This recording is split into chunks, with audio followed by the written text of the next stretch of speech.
It's easy to see the common signs of transmission trouble. If your engine revs before it falls into gear. If it seems to switch gears for no reason. If shifts are rough, lurching, or clunking. So watch for the signs. Because catching it early could mean repair instead of replacement. And if you do need transmission work, be sure to call. Certified Transmission. The job done right at the right price. Find a location near you at certifiedtransmission.com.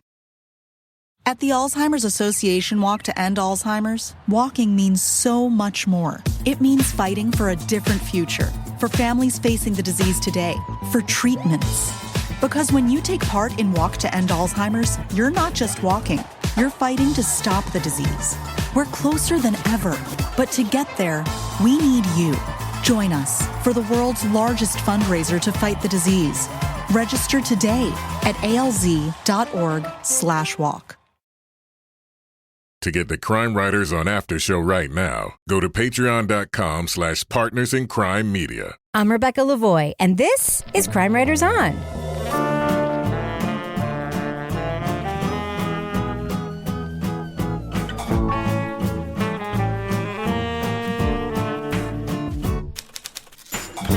Crime Writers On is the original true crime review podcast that digs into true crime, pop culture, other podcasts. And on this episode, a man awakes to find his one-night stand has been murdered.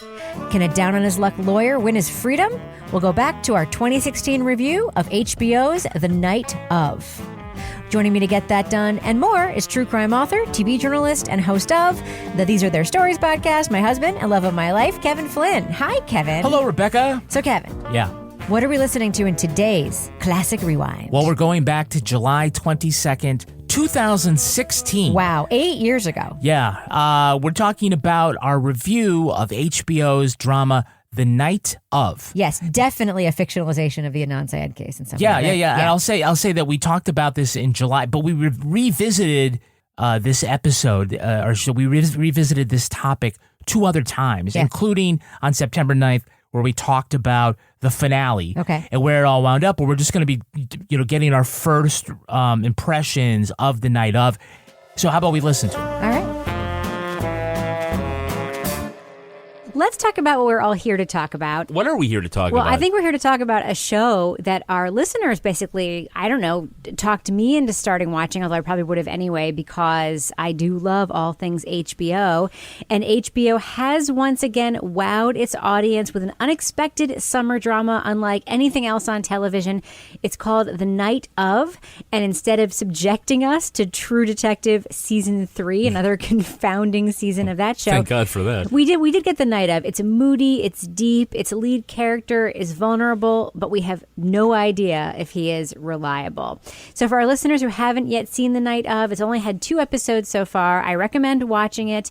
We're not going to talk about it in such a way that spoils things. Well, I spoil things a little bit, but it's only 2 episodes in, so we can't do too much damage. And as usual, this is going to be the kind of conversation I think if you've never seen the show, you might find interesting anyway. Or you can pause here, watch The Night Of, and then join us when you're caught up. So going into the show, we've seen the promos. We know going into it that it's all about someone being arrested for murder. In the first half, we do see the unwitting trail of evidence that our protagonist Naz is leaving on his night, the night of, that leads to a murder that is the central story in this series. Now, I think the first episode was very interesting in a narrative sense, in a visual sense, and I'd love to get your all first impressions on it.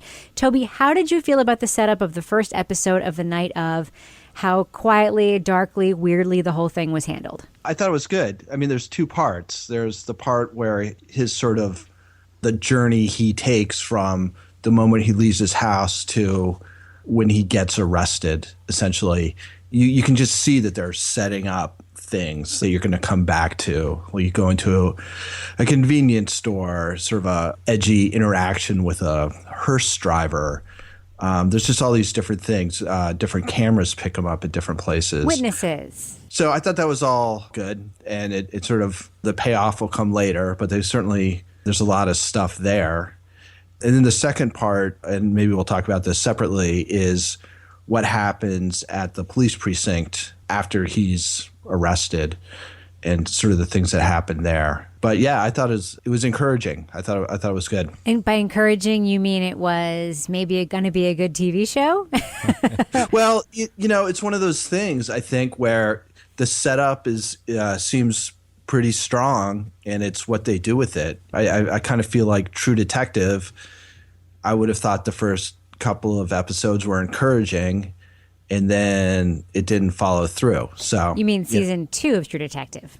I would say season 1 more so. Season 2, I never found encouraging. Season 1, I thought the beginning was pretty strong, and then it ended badly. I guess that's where we'll have to agree to disagree forever and ever, Toby. What about you, Laura? What did you think of the opening and this sort of opening sequence, the way this whole story was set up on the night of, the way we as viewers are sort of brought through the scenes, seeing the potential future witnesses, seeing the potential future CCTV footage, seeing the potential future fingerprints and, all that stuff we're seeing without a lot of exposition, just sort of watching it unfold. How do you think that they handled this opening of this series? Well, for me, I was just cringing because I was like, oh, this guy is going to be screwed. Every time something happened, I'm like, no. Oh, seriously? Fingerprints on the shot glasses. And then there's the scene with the knife where this girl, that was, where she's having him stab between his hands and her hands. And it was definitely, I thought, very clear watching it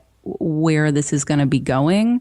I really liked it. I liked the characters. I thought it was really interesting, the character of his attorney when his attorney finally showed up. I heard that was originally going to be James Gandolfini. Yeah, you're right. And I was thinking what a different show it would have been with him, because I can't imagine him in that role. Gandolfini wanted to do this as like his post-Sopranos project, and of course he passed away before I had a chance to do that. And I think the original pitch was this was going to be like a continuing series, like True Detective or something like that, and HBO passed. And then when they came back after his death with the idea of it being a limited series, that's when they got John Turturro. Would be very different, and I am actually enjoying John Turturro's playing of this lawyer, Jack Stone. We will talk about John Turturro in a second, but Kevin, I'm curious to know what you thought of in the setup, because we were watching it together and we were like a little bit chatty during the unfolding of this. It was like, Rebecca, I'm trying to watch. No, okay, I was a little bit chatty. Well, look, it's like picking up a book when you start watching this TV show. It's not a surprise. You're not expecting this to be a sitcom. It's a murder mystery.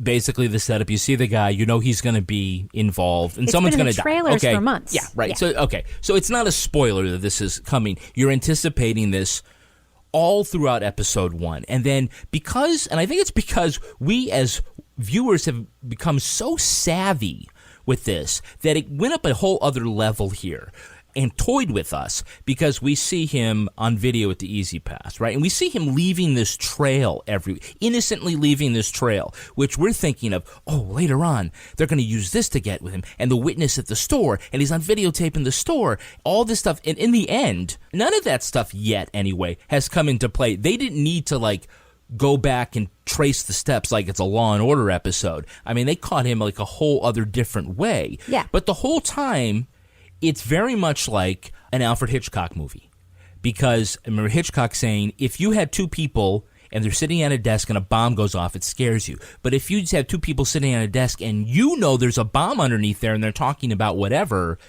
the tension is going to drive you and the audience crazy. And I think that's kind of how I felt. It was like, I knew someone's going to come in and happen, and everybody eventually is on their way to the precinct, and nobody knows that he's there because he's actually the suspect. I mean, that tension really got me. I thought it was really well done. And I know other people didn't care for that. They thought it was kind of contrived that everybody shows up at once. Well, I actually agree with you on the aspect about showing us the future evidence and not telling us about it.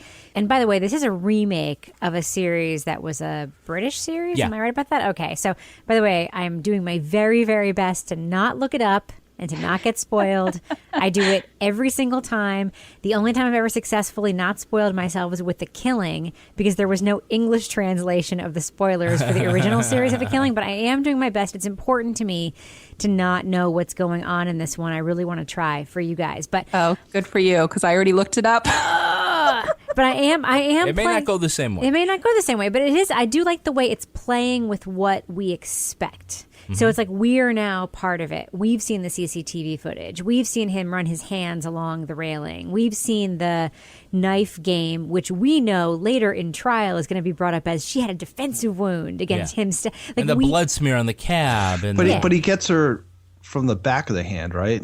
Does it matter? No, he got it from the palm of the hand. The palm of the hand. He stabbed her right through the hand, and that's going to be what we know from watching. Which would look like a defensive wound. How do you know that? From watching a ton of procedural crime TV. I was a journalist for a gazillion years. Yeah, but you also know from watching a ton of procedural crime how did TV. I learned it from watching TV. Right. So it's like, I do like the way it's playing with us in that way. So I do want to talk about one other thing about sort of setting and mood. One of the things that HBO does very well is they sort of put you in a universe with these shows, and there's sort of like in True Detective season 1, it was all about Louisiana, but it wasn't sexy, voodoo, hypnotic Louisiana. It was like industrial, country, postmodern Southern Gothic. Exactly. And with this show, I feel very much like it's sort of a very gray, very scale. Like if you look at the police station set, for instance, it is so much different from every other New York City police precinct that you see portrayed on TV. It's very sort of stark. It sort of has that very British, very stark vibe. Toby, did you pick up on the way they sort of did this like presentation with the the sort of cinematography and the colors and the costuming? Does it feel like a little bit noir to you? Yeah, I think they do a lot of kind of interesting things. And I realize I just said interesting again for like the third time. You know what? Only the 8 people playing the crime writers on drinking game. I'll drink, Toby, right now. Your martini. Right. Okay. Yeah. So I just don't know how those things. I don't know if in these like holding cells, are they usually right next to the office desks where they keep their files and stuff? I just assumed that because Richard Price did the writing that it's going to be pretty accurate because I think that's what he spends his time doing when he's not writing is hanging out at precinct stations. I thought that in the second episode, I don't want to jump ahead too far, but they did some interesting sort of cinematography stuff to, try and give you a sense of how disoriented Nas is when he's sort of brought into the penal system. But they do a lot of things where it's either out of focus or that you're watching everything from a reflection in a puddle. And I thought that was very effective. I think it's effective, too. I really, really like the style and the presentation of this show so far. Laura, I know that you've really been focusing on some of the stuff that you feel sort of dread about as somebody who's sort of trained in defense. But I'm going to ask you to step back and just look at the artistry for a minute. How do you like the style of The Night Of so far? I really like it. The last scene, when they take him to Rikers Island, it was just, I felt like the setting and the way that they set that up and the way that they showed him and the other people, and he was handcuffed to the one other guy walking side by side. And then when he walked in, it was just like, this was a jail that you knew was just a horrible place. And it really, it really set the scene in such a way that you just were waiting to see what's going to happen next in this story. I will say I lived in New Hampshire now for like 20 years, but longer than 20 years, actually, like 24 years. But growing up in New York, I can tell our listeners this. If you're not familiar with the New York area, you've probably heard the name Rikers Island on shows like Law and Order and so forth. Look it up. It is maybe the most dreadful place on the planet. It's like an environmental disaster. It's this island that's been turned into a prison. It's next to LaGuardia Airport. There's a long road that drives to Rikers Island, and it really is like, it's like, what was that old 70s movie, Escape from New York? It's like you're going to a place that is designed to isolate in the worst possible way. You mean like Australia? Well, but in miniature, and it was built in such a way that it's literally sinking, so it's also like this huge environmental problem.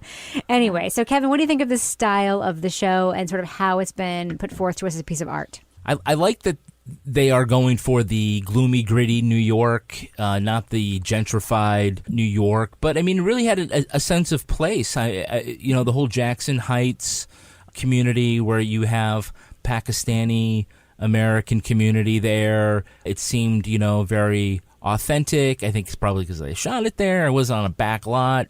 Some of the cityscape, like when they were hanging out at the river and the view of the city was really beautiful. I think they were really trying to go for something very bright in the beginning, and then turn it around and make it dark after the crime, and just sort of like it's a clash of worlds. Of course, the set design of that apartment with the deer and that's just the weirdest freaking apartment It's a ever. little bit True Detective. It's actually like a brownstone. Yeah. But I think the deer on the wall was supposed to be very symbolic of being both innocent and both. Let's get to symbolism captured. in just a couple of minutes. I do want to say one other thing about the sort of setup of the show and the design of the show. The device, so Nas is the protagonist of the show. If our listeners haven't seen the show so far, he is the person who was arrested for this murder. He is a young 22-year-old man. We see at the beginning of the show he's a tutor to some of the basketball players at his college. He's invited to a party. I think as viewers, we all expect the party is where he's going to get in trouble. But as it turns out, his friend who's supposed to drive him to the party ditches him. So he ends up taking his dad's cab because his dad, who's obviously is a cab driver, and he takes the cab into Manhattan, but he doesn't know how to operate the cab. And one of my favorite aspects of the first episode of that show, because it was a great device, I think, to set the whole thing up, was that he didn't know how to operate the on-duty, off-duty sign on top of the car. Yeah. And that's basically what led all these people to try to, like, hop into the backseat of his car. And he kept having to say, like, no, I'm not. But they were like, turn off your sign. And he didn't know how. And it was a great illustration of sort of his lack of savvy, his lack of worldliness, and also the practicality of like New York life, the assumptions that people make. A light's on a cab or off on a cab. Like you can either get in that car or you can't get in that car. And that's how the victim ends up in his car. I just thought it was a very, very, very clever setup. Laura, before we make a transition and talk about like procedural stuff and all the stuff that happened in episode 2 and all the stuff I know we really are dying to talk about, you sent me an email earlier this week and you said something about trust, you think, is a major theme in the series so far. I'd love to hear your thoughts on that. Yeah. So, it sort of emerged in the first episode. You're sitting there and you're waiting for Nas to get an attorney. You're very wary of Detective Box. And then the attorney arrives and you're like, oh, and he says, don't talk to anyone. You're like, oh, thank God, somebody he can trust. And you're thinking he can trust this attorney to look out for him. And then in the second episode for me, that kind of shifted. You find out that this attorney maybe isn't as qualified as you think he is. You're seeing his sign on the subway and realizing he's never had a murder case before and he really doesn't care about his client's side of the story. And you're thinking, maybe this isn't somebody that he can trust. And I feel like there's this sort of overarching theme of, within the criminal justice process, who do you trust, if anyone? And I can see that sort of going forward in the narrative now that he's in jail. And who do you trust there? Do you talk to other inmates? Do you trust other inmates? Because you've got this very naive protagonist. Who does he trust in this process? And I feel like you think initially it's one person, and then maybe it's not the person you think it is. Because I came out of the second episode thinking, well, Detective Box may have been pushing it, but maybe he's actually going to be the decent one here. I had the exact opposite reaction in that I kind of felt like Box was so manipulative in that his attempts at being friendly were just to get Nas talking, to the point where when he won't talk, Box goes and makes him wear this Harvard sweatshirt when he goes to wherever he goes. I don't think it was Rikers, but when he goes to jail, the city jail, to be held before his arraignment. Yeah. So, I mean, he doesn't get what he wants, and then he like sets it up for this guy, for Nas to get like the maximum hard time. And then with the Turturro character, it's going to go one of two ways. Like he's sort of set up as sort of the shaggy dog guy. He seems like he's kind of street savvy, but hasn't in the past handled anything that's at all like this. It's one of those shaggy dog stories where he succeeds, or it's probably more realistically one where he gets in over his head and like ends up totally screwing things up. I think when we talk about trust, we as an audience don't actually know if we can trust Nas. He apparently sleeps through or is blacked out during the homicide, but did he? I mean, we don't really know because he believes he isn't the killer. We believe he isn't the killer, in part because he's old, charming, and doe-eyed. And by the way, he is played so well by Riz Ahmed, is the name of the actor. He's going to be a giant star in a year because he's in Rogue One. the new Star Wars movie. So I'll see him a whole bunch of times before you, Rebecca.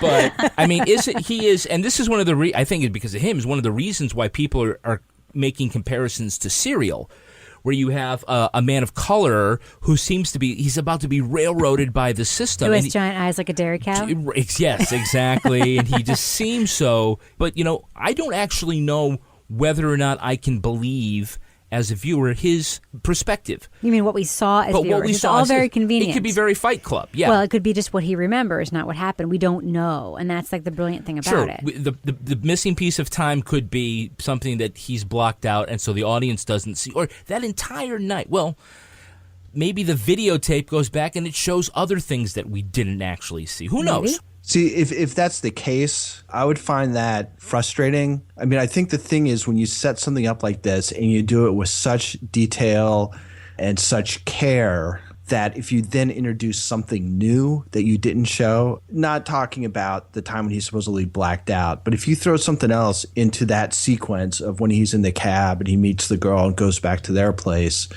that to me would be cheating. Mm-hmm. It'd be one thing if you're sort of hastily sketching out what happened that night and you just think, oh yeah, well there was this other thing that happened, but they've spent so much time and they've been so specific about things that I think tossing in something later in that timeline to me would seem like cheating. Like I think writing a book, I think I wouldn't do it, and I imagine that either of the editors that I've worked with would be like, why would a reader trust you after you do that? Yeah, and like they've spent so much time making him look so guilty. They've piled on so much evidence against him for it in the end, for it to really be him would just sort of be anticlimactic. The struggle of the story is really, how does he get out of this and prove his innocence when so many things are pointing against him? Well, I am going to break up our conversation right now. I'm going to give like a 5-minute piece of our airtime to someone who actually knows what they're talking about when it comes to the procedural stuff, because I want to talk about the procedural stuff. That sounds like a huge mistake. Well, here's the thing, Toby. We're not lawyers. That's right. But sometimes, I'm the grinder. Sometimes we pretend we are. We have a tendency to be a little overconfident in our legal opinions. And the night of sort of takes place in New York, the tri-state area, my home city, of which I know nothing about the rules and procedures around arrest, around the way crimes are prosecuted.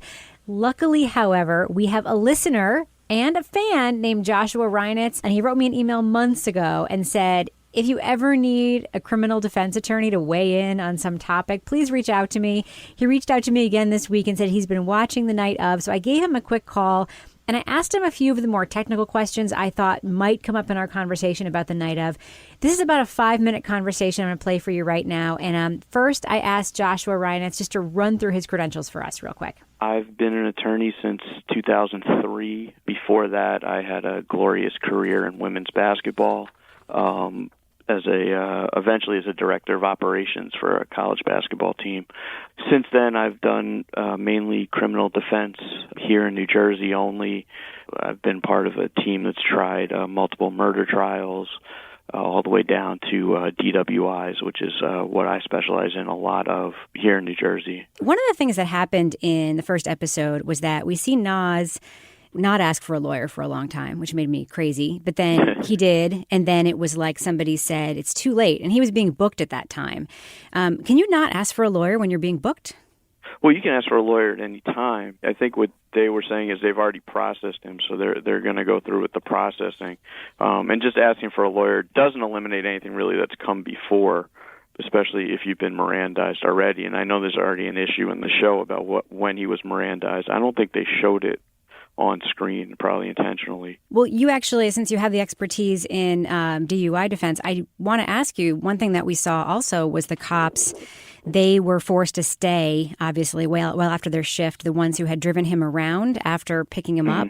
And one cop said that they didn't let him go because they couldn't let him drive in that condition. They'd picked him up on driving under the influence and a suspicion, but they never tested him, and they couldn't let him go. Now, he's in the back of a locked police car at this point, right? You need, the doors have to be open from the outside, right? Right. Was he under arrest, technically then at that point? Because he didn't feel like he could get out, right? Right. I mean, the issue is for Miranda to apply, it has to be a custodial interrogation, and then the issue is whether he's free to leave at that point. I would argue he isn't free to leave, so should they have to Mirandize him? Well, maybe. The problem is, at that point, they didn't know what they were going to do with him because the one cop wanted to let him go. The other cop wanted to keep him and process him. So I think they were looking for advice from their sergeant, who I think ultimately told them that they had to take him back. So he certainly was not free to leave. I would argue, on his behalf, that he was under arrest at that point for some sort of traffic violation, whether it was, reckless driving or not. Now, one of the tropes that we see in like just about every legal drama, every film, every TV show is the criminal defense lawyer telling his client, I don't want you to tell me your side of the story. I don't want to know the truth. I don't want to know what happened. I have to maintain my flexibility. How true is this? There's definitely different philosophies on it. For me, in general, I like the why and the how. I like, watching those 48 Hours episodes or, Discovery ID stuff. There's nothing I hate more than they get to the end and there's no resolution. So, I always want to know, what happened. I hate movies that end open-ended. It just bothers me. But in terms of dealing with clients, my personal philosophy is I want to get enough information so I can properly defend them. Whether you want the full information, there's a certain time and a place that you want to do that. Are there people, I'm sure, that try to fit their story to what the state's version is? Absolutely. Ethically, you're not going to go and, misrepresent things to the court. I mean, if you look at OJ, you guys discussed the OJ stuff a lot. And all the stuff that's come out about OJ, it doesn't sound like anybody ever sat down with OJ, or maybe I'm mistaken, but I don't remember anybody sitting down with OJ and saying, all right, now tell me what happened. Right. Now, in one sense, it makes it difficult to defend somebody if they've done it and they tell you exactly how they've done it. On another sense, you want to know what's out there so you don't walk into something. Right. But I generally don't want to know everything right up front because I want to see the state's case, because ultimately it's their burden. All right, so a couple of technical things. We see a visit from Naz's parents, and we see the cop observing and recording that visit. Is that cool? Is that ethical or not? Fair game. So another scene that we see in episode 2 is we see the cop investigating the case sort of sidle up to Naz's cell and, chat him up in a way that, seems designed to elicit a confession. I mean, this is after he had the conversation with the prosecutor. She says that's, she's like, how am I going to lose this one? Which I thought was a great scene. But then we see him sort of sidle up to the cell and, chat him up casually. Ethical or not? If he's been Mirandized and if he has not invoked his right to an attorney, they can talk to him anytime they want. But if he has an attorney and they know it, then they're not allowed to talk to him. So he wasn't allowed to have that conversation. Correct. If he has an attorney, they're not supposed to contact the defendant directly. All right. So I know that the law enforcement community can be tight. I know that you probably deal with, I'm not sure where in New Jersey you live, but I'm sure you deal with some of the same arresting officers again and again. Mm-hmm. Yes or no? Yes, absolutely. So as a defense lawyer, do you ever chat with police officers by the vending machine in the police station? We're not in police stations all that much, but, I think that in any business, you're making a mistake to be super adversarial when it's not necessary. Because there are going to be times that we may need the police to help us out, or I may need information from the police. I think it's, it'd be a mistake not to be cordial and not to be, not friendly, but I guess collegial is probably the best word. So at this point, I think in the series, we're only a couple of episodes in, Naz looks super, super, super guilty. What is his best option or move or play? Like, what would you advise a client in his shoes to do at this point? Right now, the best thing to do is to sit tight. Right now, there's not much he can do. He doesn't have an alibi. He doesn't have anything that would be like an automatic get out of jail free that I could think of that you would want to go affirmatively present to the prosecutor. One thing you may want to do independently, but it's difficult with him in jail, is to test him. Have some sort of toxicology test, whether it's a hair test or something like that, to figure out what she gave him. But other than that, I think you got to sit tight and try to wait till you get some information from the police and see what they have, and then kind of craft your strategy after that.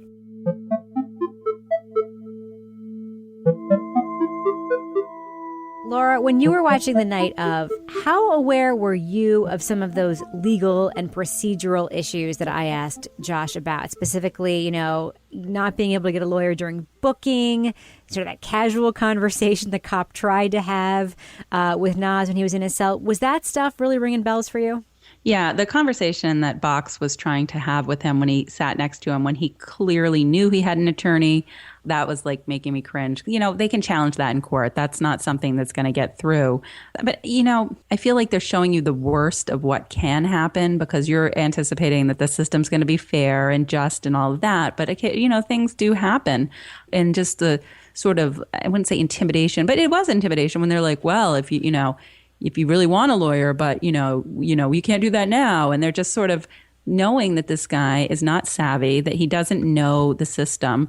They are really taking advantage of him, and stuff like that makes me wild. So yes, I was getting worked up when I was watching this. But Laura, that just happened. I mean, that's just sort of part of their jobs. When we see that little scene where the parents come to visit, and the detective and the desk sergeant have sort of the quick conversation where the guy at the desk is like, "Should we pretend to have an argument right now about whether or not this is?" I mean, that's just them doing their jobs. Toby, did some of the procedural stuff, as the most experienced juror on our panel, did this stuff stick out to you too? Yeah, in the timber taking trial, there wasn't a whole lot of police malfeasance. I was watching it with my son, who's 19. It was an opportunity to be like, look, if something happens, no matter how innocent you are, get a lawyer. Don't consent to a search. Don't talk. Better call Saul.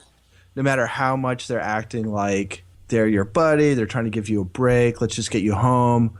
If they're seriously looking at you, you need a lawyer. Do not talk. There's a little frustration when Nas was so sort of forthcoming with stuff. And I don't know how much of that was a combination of sort of naivete on his part, or like after how many hours of being highly stressed from like fighting people off from getting into his cab to, finding somebody murdered and then sitting in the back of the police car while he was watching these cops go in and out of this place. And with the murder weapon in his pocket, right? Plus he was taking tons of drugs and drinking, and he wasn't a drinker. And, his mental state is probably not like ideal to be handling that kind of situation.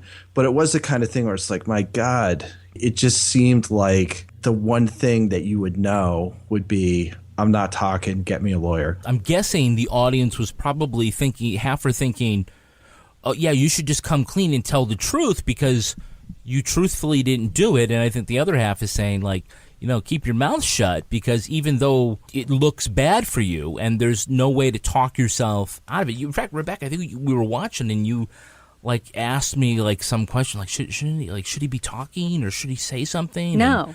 I was asking the question, like, he's under arrest right now, even though he hasn't been Mirandized. Like, I was very acutely aware of the fact that he didn't know what his rights were.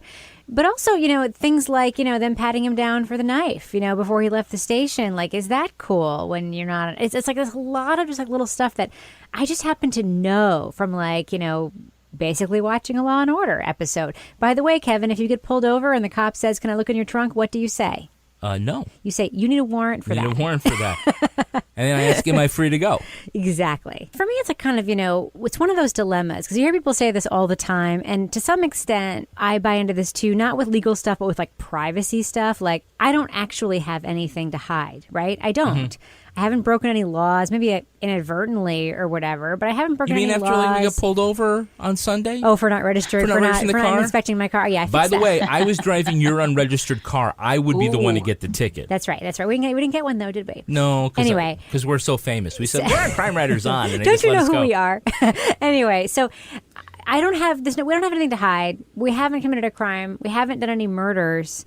And yet I do feel like it's not mistrust. It's just like I have a right to not say anything. It's my right. Your constitutional right. It's my constitutional right, and maybe that just makes me sound like a nut who's watched too much Law and Order. But that's the stuff that sticks out to me when I watch these shows. Now, I wonder. There's a really good. I don't know if it's a full chapter or a scene, but in the book Homicide by David Simon, Kevin's favorite book. There's a really, really good scene of a cop basically giving the spiel to a guy who's been brought in about how let's just you and me. Once we get lawyers in, it gets complicated. Just you and me. Let's work this out. But it's very compelling, and it really changed the way I thought about that kind of stuff. It's sort of like the conversation between Box and Nas, but like on steroids. It's definitely worth looking up. And David Simon says in that chapter, he says, I don't know why anybody would ever talk to the cops. Right. The cops, they've just figured out how to do their job effectively. They're Sure. not Yeah, they're better not at that. plotting to like undermine the Constitution. No. They're just trying to figure out how to get the work they have to do done in the course of a day.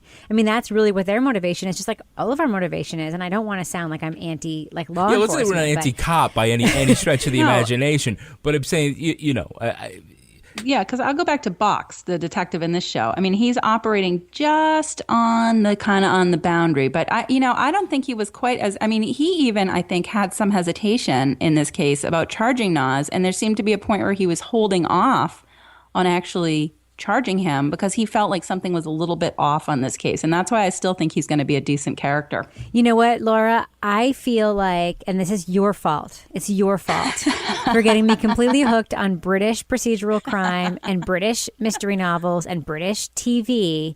I feel like that's the British narrative holdover here, because in all of the British procedural stuff, even though the rights they read them when they're arrested sound completely, excuse my language, fucked up when you're American, because the rights are basically like, you don't have to talk, but it may be in your best interest to talk because you may want to say something now that you plan to use as a defense. it's like taking court. a breathalyzer. But yeah. But despite that, their whole procedural stuff is like, you can't arrest people or talk to people until you have something, and there's disclosure in the interview of what you have. And I feel like what we're seeing with Box might be some holdover from that British, origin story. I don't know. But I really, really want to talk about the John Turturro character, Jack Stone, the lawyer. Joe showed up, the ambulance chaser at the right place at the right time, private lawyer who seems to be hanging out in jails, and he happened to pick up Nas's case because he overheard something. And before we talk about the big question about the John Turturro character, can we just talk about this? Kevin, what is the symbolic and narrative meaning of whatever the fuck is going on with his feet? That is the big question about the John Turturro. You can find a couple different symbolic meanings to it. Keep it literary. Okay. Well, one would be, you could say that it symbolizes his inability to have his footing and being on solid ground. It shows his flaws. Usually a lot of times character flaws are internal. Here's one that's external. Yeah, for our listeners who haven't seen the show, John Turturro, who's the lawyer, is wearing like a typical lawyer suit and like Birkenstock sandals with bare feet, and he's rumpled. He's rumpled from head to toe. He's rumpled, yeah. But open takes toed. off that creepy cape. Yeah. I mean, Yeah. You know what I mean? And he has some sort of infection on his feet. He's got eczema. Yeah, that people Eczema. can see because he's Right. walking up to strangers and they're asking him about it. Yeah, and he's scratching his feet on the, on the subway. I think there might be more there, and I just want to run this by you guys. First of all, totally superficial observation. The apartment that they showed John Turturro living in looks an awful lot like the apartment that Louis C.K. lives in on the FX show Louis, and I can't help but wonder if it's the same apartment. Also, John Turturro's ex-wife, Jack Stone's ex-wife, seems to be a very accomplished and put-together person, as does his, I think, teenage son. His ex-wife is African-American, and his son just seems like a scholar. He's sort of sitting there doing homework during their brief scene together. And the whole thing around him makes me think that he was somebody once who had a fall that everyone is sort of rooting for to come back. And we see this little scene at the end of episode 2 where the judge at the bail hearing says to him, Addresses him by John. And says, like, you were just in the right Friend place. of the family or right place, right time? Yeah, friend of the, and he says, right place, right time. And he's like, I'm proud of you. Like, that Good was for you, something like that, yeah. Yeah, like, that was like, I don't know, it made me think that people are rooting for him because there's more there. I don't know. Laura, am I crazy to think that there's more there? No, I hadn't had thought of it that way, but I think because I was thinking of it like this guy's just trying to succeed. He's putting his name everywhere. He's on the darn subway with his like a phone book lawyer ad in Spanish. But maybe that do you see what it was? It was like no fee until you're free. It's a good slogan. Better call Saul. Yeah. But I think you could have something there, Rebecca. That would actually add a lot of interest to his character. There's more to his character than that. It had to be you. Dang, you're not supposed to sound that good at karaoke. You've just only heard me sing all stuffed up with nasal polyps. But now I'm on this medicine and breathing better. So this is me with less congestion. Dupixent, dupilumab, is an add-on prescription maintenance treatment for adults with uncontrolled chronic rhinosinusitis with nasal polyposis that can help shrink your nasal polyps so you can breathe better with less congestion. Plus, it's an alternative to surgery. Oh, this is your song! Wish I was singing after congested you. Dupixent can cause allergic reactions that can be severe. Get help right away if you have wheezing or trouble breathing or swelling of your face, lips, mouth, tongue, or throat. Tell your doctor right away about signs of inflamed blood vessels like rash, chest pain, worsening shortness of breath, tingling, or numbness in your limbs. Tell your doctor about new or worsening eye problems like eye pain or vision changes, joint aches and pain, if you have a parasitic infection or asthma. Don't change or stop steroid or asthma medicines without talking to your doctor. Do more with less nasal polyps. Ask your doctor about Dupixent. Learn more at Dupixent.com or call 1-844-DUPIXENT. So, Kevin, who's our next sponsor for this podcast? We're sponsored by Quince. Quince, my favorite. Oh, my God, my favorite. Yeah, so... That's where this is from. Is it Quince? Yes. I'm literally wearing a shirt from Quince right now. It's short sleeve, though. It's short sleeve. But it's not really great for autumn. And now we need to make the shift. By the way, yeah. How was that summer we just got through? Amazing. Yeah, a little eventful. So now it's time to sort of put summer behind and move on to fall, which is always kind of a challenge, like for your closet. Not for me when I have Quince. You can get great deals on things like cashmere sweaters. Hell yeah. $50. Pants for every occasion, washable silk tops, and so much more. And the best part is that Quince items, they're priced about 50 to 80% less than similar brands, but they also work with factories that use safe, ethical, and responsible manufacturing practices and premium fabrics and finishes. You know what I love? I'm going to rub your shirt here. This is like in an appropriate a place. Lightweight, gauzy cotton shirt. I love that they show you like how much it would have cost elsewhere and like why they've priced it the way they price it. And so you know exactly why you're getting the value that you're getting. But then when you get it, you're like, this seems way more expensive. Their cashmere sweaters, by the way, gorgeous. Make switching seasons a breeze with Quince's high-quality closet essentials. Go to quince.com/crime for free shipping on your order and 365-day returns. That's QUINCE.com/crime to get free shipping and 365-day returns. Quince.com/crime. Moving on. So, Kevin, this is a story you really wanted to sink your teeth into. Yeah, just like I love sinking my teeth into a great meal from HelloFresh. Oh, yeah, you do. HelloFresh handles most of the prep, making dinner to the table easier and faster than ever. And it's especially important as we're getting ready to go back to school. Yeah. And, you are doing all sorts of things, rushing around, getting the kids to their after-school activities. It means less time to prepare for a meal. But HelloFresh's Build-A-Plate meals are designed to let every member of your household create their perfect plate. So no more making multiple dinners to satisfy everyone on just one meal with so many ways to enjoy. Really? Now, Rebecca, you know that we are about to head out on a business trip. Yeah? So we're going to be away from home for a couple of days. So what I did is I arranged for that week that we're away to get two-person meals. Okay. So that Teddy, who's going to be home house sitting and watching the dogs, he can make his own HelloFresh meals, right? Yep. So we know he's eating something good. He can prepare it himself. And to be honest, he probably can do both servings. And Kevin, Teddy's a big kid. He's a grown-up. He's a grown-up. But if we had little kids, listen to this. Yeah? For a limited time, kids eat free. Oh! You can go to HelloFresh.com/CrimeWritersKids. CrimeWritersKids. To unlock this exclusive offer. 1 free kids meal per box for the next 2 months while the subscription is active. That's free kids meals just by going to HelloFresh.com/CrimeWritersKids. CrimeWritersKids. This podcast is supported by FX's English Teacher, a new comedy from executive producers of What We Do in the Shadows and Baskets. English Teacher follows Evan, a teacher in Austin, Texas, who learns if it's really possible to be your full self at your job while often finding himself at the intersection of the personal, professional, and political aspects of working at a high school. FX's English Teacher premieres September 2nd on FX. Stream on Hulu. Toby, I want to throw by you a really interesting piece of dialogue that occurred in episode 2. Naz's parents come to visit him when he's in holding, and, you heard me talking with Josh Reinitz about the fact that the detective taped that conversation that he had with his parents. But one of the things that his mother says, after meeting the detective is that he seems like a nice man, and Naz responds with, he's a subtle beast. What did you think of that piece of dialogue? Yeah, I mean, it's interesting. It's not the kind of thing that I think people would normally say in the course of a conversation. Mm-hmm.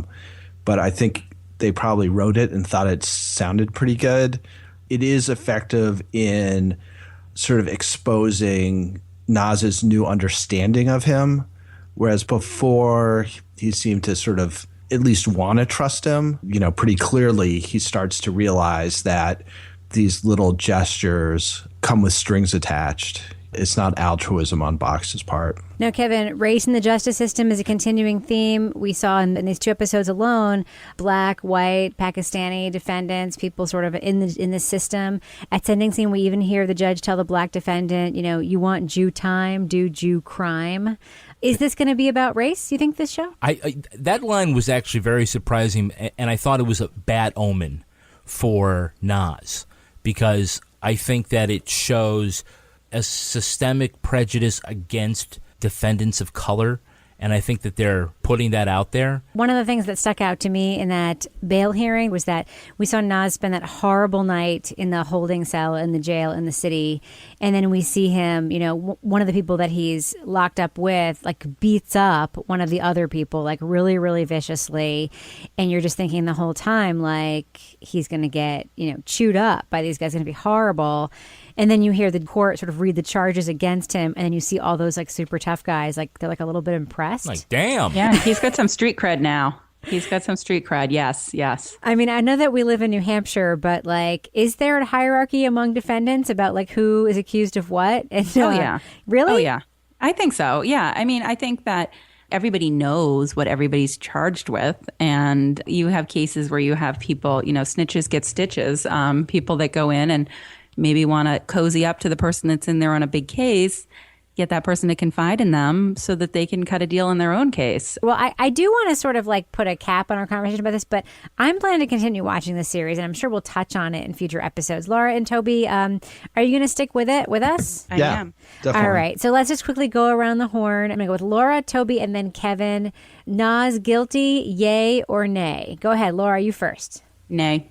What about you, Toby? You're nay on everything. How can I'm on the fence. No, I imagine he's not guilty, but it would be more interesting if he was. Kevin? I'm going with nay right now. I'm going with the legal theory number 2, Josh Reinitz, that we heard from earlier in the show. When I wasn't recording, gave me a great theory of the case, and I'm kind of behind that too, but I'm not going to spoil it right now. The deer did it? The deer did it. No. I'm going to wrap up and put a pin in our conversation about the night of for now, but I have a feeling it's going to come up again in this podcast. Listeners, if you haven't watched this show, catch up. Watch it with us. It's really, really fun. It's really interesting. It's really dark. Find a coworker and get their HBO Go password. It's real HBO.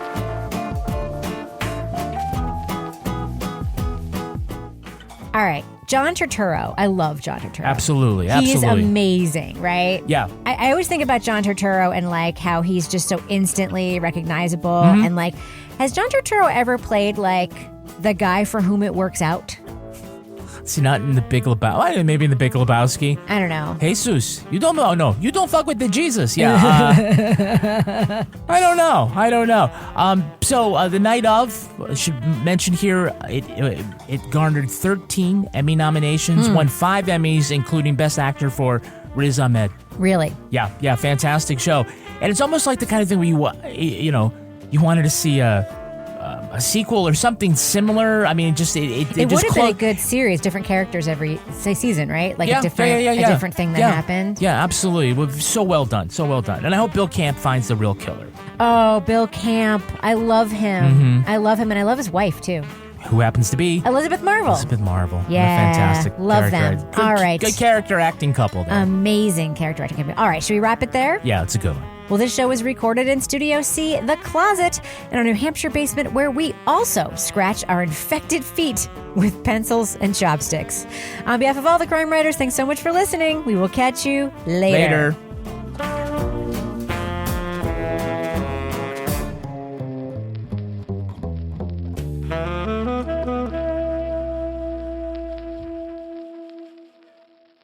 Partners in Crime Media. It had to be you. Dang, you're not supposed to sound that good at karaoke. You've just only heard me sing all stuffed up with nasal polyps. But now I'm on this medicine and breathing better, so this is me with less congestion. Dupixent, dupilumab, is an add-on prescription maintenance treatment for adults with uncontrolled chronic rhinosinusitis with nasal polyposis that can help shrink your nasal polyps so you can breathe better with less congestion. Plus, it's an alternative to surgery. Oh, this is your song! Wish I was singing after Congested You. Dupixent can cause allergic reactions that can be severe. Get help right away if you have wheezing or trouble breathing or swelling of your face, lips, mouth, tongue, or throat. Tell your doctor right away about signs of inflamed blood vessels like rash, chest pain, worsening shortness of breath, tingling, or numbness in your limbs. Tell your doctor about new or worsening eye problems like eye pain or vision changes, joint aches and pain if you have a parasitic infection or asthma. Don't change or stop steroid or asthma medicines without talking to your doctor. Do more with less nasal polyps. Ask your doctor about Dupixent. Learn more at Dupixent.com or call 1-844-DUPIXENT.